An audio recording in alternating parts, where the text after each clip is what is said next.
Welcome to Small Town Whispers, where history, folklore, and the paranormal collide. I'm Bethany Borden, and I lived in Watseka, Illinois from 1988 to 1999. For over a decade, I walked the same streets, saw the same houses, and even had friends connected to the story we're about to dive into. This isn't just history for me, it's personal.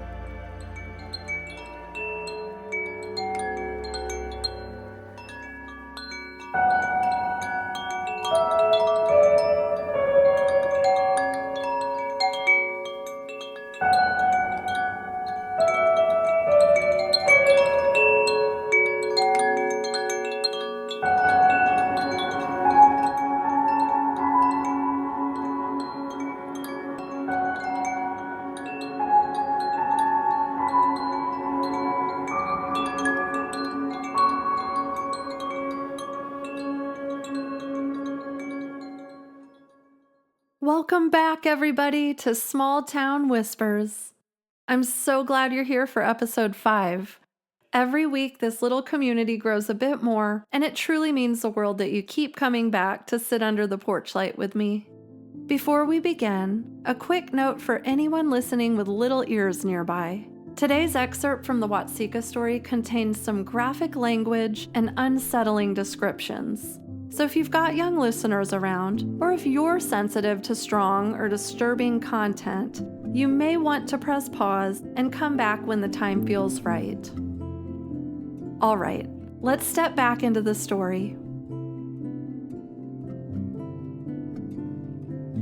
Mary came home for Christmas in 1861 and again in 1862. She was calmer then, heavier, quieter.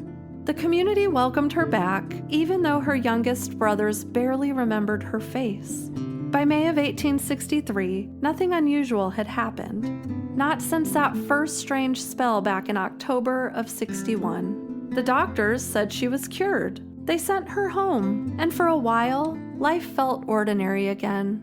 Mary slipped easily back into her routine. Lucy stopped by to check on her, to ask about the small wooden figure she'd given her before she left for Peoria. Mary smiled and showed her the charm's hiding place. Lucy reminded her, keep it close. Winter came and went. Then June brought heat and thunder and something darker. Another attack. The one we talked about back in episode 1, the one involving Tessie the cat. The one where Mary's voice changed into something not her own, and she broke free from her restraints. After that day, Mary grew distant. She ate sparingly and sat alone for hours on the porch. The family removed the lock from her bedroom door. Asa thought that was best. The other children, though, they began locking their doors at night. For obvious reasons. Dr. Fowler came twice a week bringing his leeches. Mary seemed to like them, said they were attractive. Fowler warned Asa she had, quote, an unusual fascination with blood. Then came Saturday morning, July 16th. Asa left early for his office in town. Anne took Nervy and Lucy shopping. She was pregnant again. That left Mary home alone with the boys. The older two, Joe and Fen, had already gone to see a friend. The youngest were in the yard, playing Union and Rebel under the heavy summer sky. And that's where we find Mary, sitting in the kitchen, on page 48 of Watseka, America's most extraordinary case of possession and exorcism.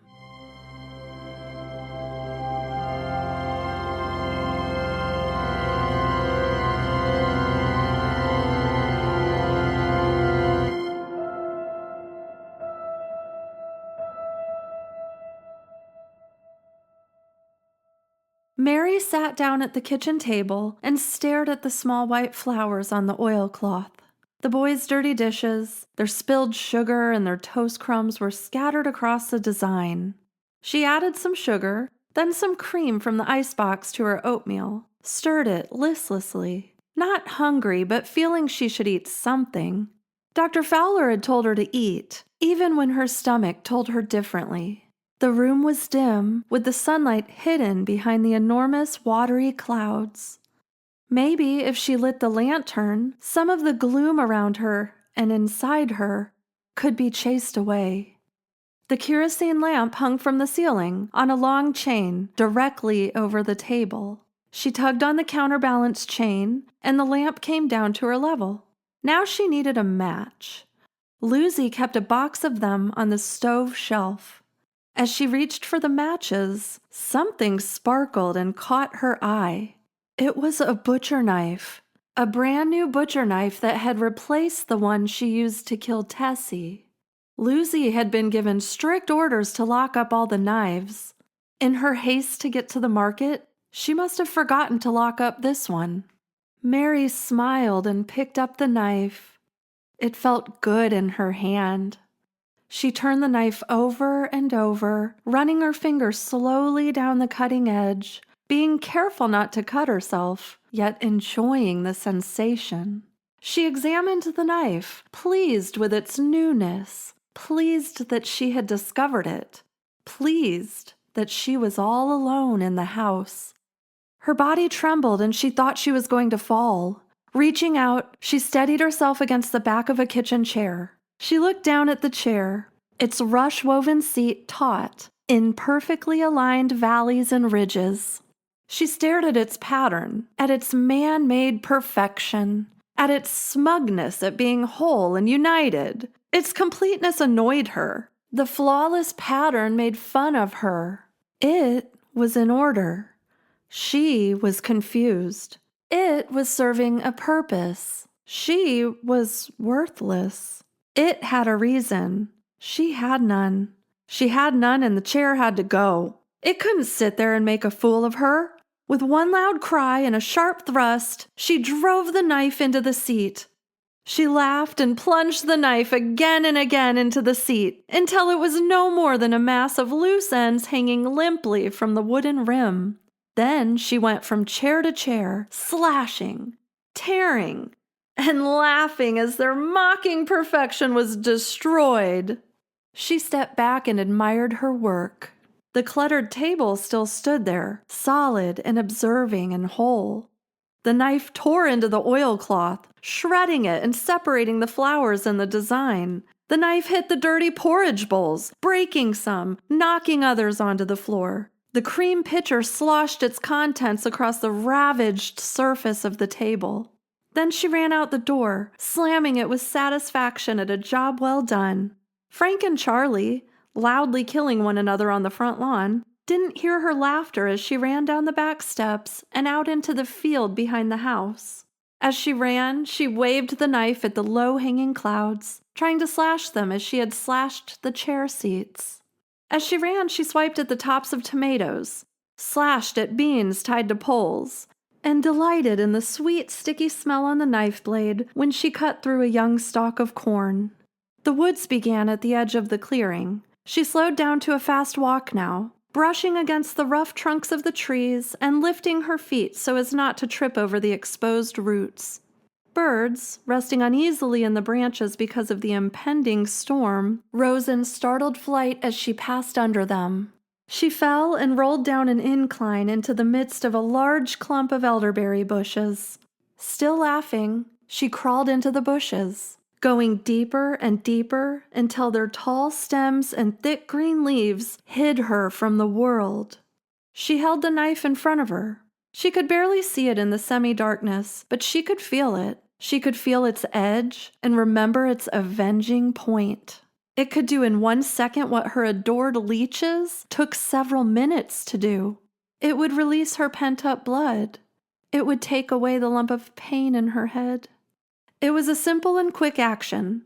Raise the knife, position its point in the center of the left arm right where those red and blue veins were, and then push. Push in and then pull.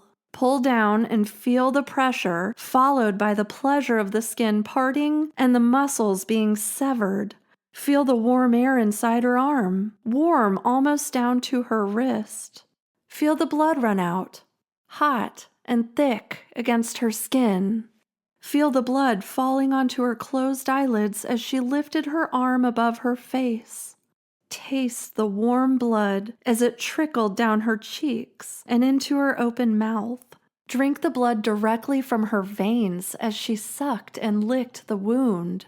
The lump of pain on her head was gone. The delight in the warm, fresh blood had chased away every other sensation. The pressure was leaving. Drowsiness was setting in. She could hear the first large drops of rain falling on the elderberry leaves, trying to enter her secret place and soak the ground that was slowly being soaked with blood. The search started as soon as the women returned and discovered the havoc in the kitchen. The three searched every room and closet of the house, calling Mary's name. Anne sent Lucy to fetch Asa, and she stopped everyone she met on the 5-block stretch to ask if they had seen Mary. Lucy held her skirts high as she ran, and she prayed, as she cried and blamed herself for not locking up that knife. There was no doubt about the knife, the damage in the kitchen, the missing girl, the missing knife. It was all her fault, she told herself. She had let harm come to that girl because of her own stupidity. If anything happened to that child, she would die. She found Asa in the post office and told him what happened. She kept apologizing as Asa shouted to his staff of 3 to close the front door and round up others for the search. The first few large drops turned into a million smaller ones as the clouds broke open over the town. The warm dust of Walnut Street turned quickly into mud. The postal workers ran from store to store along the street, telling the proprietors and their customers what had happened and what was expected of them. In many shops, clerks were dismissed, doors were closed, and buggies were harnessed to search for the missing girl. The sawmill stopped cutting. The feed store stopped sacking. The farmers in the open market stopped selling. The important thing was to find Mary. 5 hours after she had crawled into the elderberry bushes, Mary was found. Her dress was soaked in blood. Her hair and face were coated with it. Some congealed, some still wet and sticky where it had mixed with the rain. Her heart was beating faintly, and blood still oozed from the gaping wound in her arm. One of the men who found her took out a handkerchief and tied it tightly above the slash. Another picked her up in his arms and carried her out the woods towards home. In an instant, she was wide awake. Her eyes looked into the face of her rescuer, and she wrenched her body from his grasp and fell onto the ground. She landed on her knees, and like a dog on all fours, she screamed at him. "Don't you touch me! Don't you touch me! I'll kill you if you do!" Her voice, high-pitched and cracking, stung the 5 men in the group. "You will all be killed!" She snarled at them. "I'll kill you all!" Her hands dug into the plowed earth, and she started pelting them with dirt and rocks. "I'll kill you all! Don't you dare touch me!" The biggest of the group, a muscular farmer named Simpson, lunged at her, almost falling on her as he grabbed her around the waist. Mary struck out at him, hitting him squarely on the side of his face, knocking him down. "I told you not to touch me, you bastard!" The others looked at each other and began to close in on her. It was an instinctive move on their part, as if they had surrounded a wild animal and were going to capture it with their bare hands. "Keep back! Keep back or I'll kill you!" Mary's eyes went from face to face. She was on her feet now, turning slowly toward each man as he advanced on her. "I'll cut your goddamn hearts out if you touch me, you bastards! I'm warning you!" The men were murmuring, "Now, Mary, now, Mary," as Simpson reached out from his position on the ground and grabbed her ankles. Mary doubled over like a marionette whose string had been cut and began to bite his hands. He yelled and pulled away, swearing at her. "I warned you!" The others backed off slowly, still circling her. "Come on back to the house now, Mary," one of them said in a low voice. "Come on. Just relax now, and let's go home." "Shit on you! Don't touch me!" "Mary, let's go, Mary. Your pa's up at the house," he coaxed. "I said shit on you!" She screamed and jumped about 4 feet across the row of tomato plants, landing on the man and bringing him down with her. Her hands clawed his face, drawing blood. I told you to leave me alone! The others fell on her, pushing her to one side to free their fallen friend. 2 men grabbed her arms and held them behind her back. She cursed and struggled and kicked, but 2 more managed to grab each of her legs. They held her upright off the ground and started to carry her toward the house, keeping clear of her teeth as if they were carrying a dangerous animal. They sloshed through the rain, soaked to their skins. Mary's full-length dress, stained with blood and mud and water, dragged along the ground. The entire family ran into the fields to meet the 5 men. When Anne saw Mary's condition, she stopped short and gasped. Asa tried to put his hand on Mary to let her know he was there. They carried her past the spot where Anne was standing. "Oh, my God, Mary," she moaned, reaching out one ineffectual hand toward her daughter. Mary glared at her. Fuck you, old woman! Fuck you! Anne crumpled into Nervy's arms, but Asa, dumbfounded by what he was seeing and not being able to believe what he had just heard, grabbed his daughter by her matted hair and slapped her across the face. The men stopped, looking first at him, then back at Mary. The girl, with blood running from the corners of her mouth, looked at Asa and said quietly, "Oh, Pa!" and fell unconscious. Dr. Fowler came quickly with his leeches. Asa called Dr. Seacrest. Dr. Pitwood came on his own accord. The news raced through Watseka faster than a summer storm. Did you hear the Roff girl tried to kill herself? They said she took a knife and cut her arm. I heard she completely ruined the kitchen. Well, I heard the sofa and chairs in the parlor was covered with blood. I can't repeat the things she said to her mother. I don't know how dear Anne can put up with that child. It took 5 grown men to hold her down, and she, a little body of not even 100 pounds. She lost almost all of her blood and still has the strength of 10 men. I can't understand it. Well, if you ask me, that girl is dangerous. Well, if she can grab a knife anytime she pleases, so isn't safe walking down the street. I'm not going to let my children go over there anymore. She must be plumb crazy, that girl. Did you see the bruise on the side of Ed Simpson's face? Why, that girl has the strength of a maniac. Asa is such a fine man. What a shame this is happening to him. It sounds to me like the devil possessed her. Why'd they even bring her back from Peoria? Crazy people running loose on the streets. I don't care who the Roffs are. That girl of theirs ought to be locked up. My Cindy read in the paper about a case like Mary's. The girl died a horrible death, and when she did, snakes crawled out of her eyes. That girl ought to be locked up. Isn't there something we can do? A petition or something? That girl ought to be locked up. That girl ought to be locked up.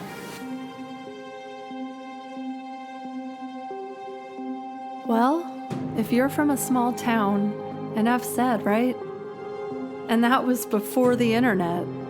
We all know how it spreads. The whispers, the rumors. I'd like to shout out all the people who lended their voices for that last bit of gossip. Some live close to me, some live far away, and some recorded right there in Watseka. Now, join me under the porch light, the place where memories meet the present and voices from the past still linger in the dark.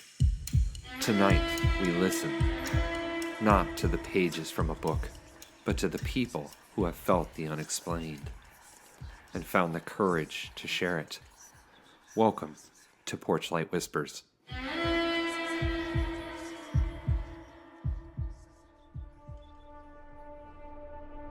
This week, I've been thinking about those old sleepover rituals from when I was growing up in the late 80s, using Ouija boards, playing light as a feather, stiff as a board, watching scary movies like Nightmare on Elm Street, and of course, for those who dared, Bloody Mary. Back then, the Bloody Mary dare felt like a rite of passage. The older kids always claimed she'd appear in the mirror, bloody, ghostly, furious, ready to scratch your face, scream at you, or pull you straight through the glass. Sleepovers, birthday parties, long family gatherings. At some point, someone would whisper, "Hey, let's go do Bloody Mary." And suddenly everyone was an expert, and no one wanted to go first. I don't even remember if any of us knew who Bloody Mary actually was supposed to be. All we knew was the ritual. As I recall, go in a bathroom, shut the door, turn off the light, spin around 3 times, and with each turn whisper, "Bloody Mary, Bloody Mary, Bloody Mary." By the 3rd one, your heart was pounding so hard, you were half convinced she'd already reached out to grab you. If you were brave enough to do it, I wouldn't know. I moved to Watseka in 1988. I was a 2nd grader attending Wanda Kendall, which only held the 2nd and 3rd graders in town. One of the 3rd grade girls started a rumor that she'd seen Bloody Mary in the school bathroom and that Mary had scratched her face. That was all it took. Most of the girls in my class were afraid to use the bathroom between 8 a.m. and 3 p.m. My teacher, a kind older woman who handed out apple juice every afternoon if you brought in your quarter, heard about the panic. She had taught us about the prairie, kindness, and how not to terrorize our classmates. So one day, in true prairie teacher fashion, she lined all of us girls up, marched us into the bathroom, turned off the light, and in the dark, without even clearing her throat, she said, "Bloody Mary, Bloody Mary, Bloody Mary." We held our breath, waited. Some, like my friend Melissa, closed their eyes and refused to open them. And nothing happened. She flipped the lights back on and led us calmly to class like it was just another lesson, which honestly it was. I was never brave enough to try it alone, but the whole frenzy lasted maybe a year before we all moved on to new fears. Disclaimer, my husband and I, for science, went into a dark bathroom the other night and said Bloody Mary 3 times. Nothing happened. I asked around this week to see how other people remembered Bloody Mary. What a fun adult conversation to have. One of my wittier friends said this: "The way I always do it is I'll say Bloody Mary 3 times, then I walk into the kitchen and I make a Bloody Mary. It's scary good." That cracked me up. I wasn't even thinking about the drink. Most people confirmed that it takes place in a bathroom, you need a mirror, it needs to be in the dark, and you say the name 3 times. Interesting how it correlates with Candyman and even Beetlejuice. I was starting to doubt my own memory, and then some of my childhood friends chimed in to confirm, in fact, that Mrs. Benbow did take all us girls in the bathroom and proved to us nothing happened. Can you imagine if something did happen? What a headline! So here's the thing. Legends like this don't just appear out of nowhere. They grow from older fears, older stories, older names whispered long before our grandparents were born. It makes you wonder. In a world where rumors twist and transform over decades, where children repeat stories they barely understand, what if Bloody Mary didn't start with a queen or a witch, but with a girl named Mary, whose story shook a small town so deeply that echoes of it survived long after the details were forgotten? Just something to think about. If you have your own Bloody Mary memories from school, sleepovers, or cousins that took things way too far, I'd love to hear them. Send your stories to porchlightwhispers@gmail.com or message the Small Town Whispers Facebook page. Because every legend begins with a name, and every whisper can be traced to the moment it first stirred. Until next time.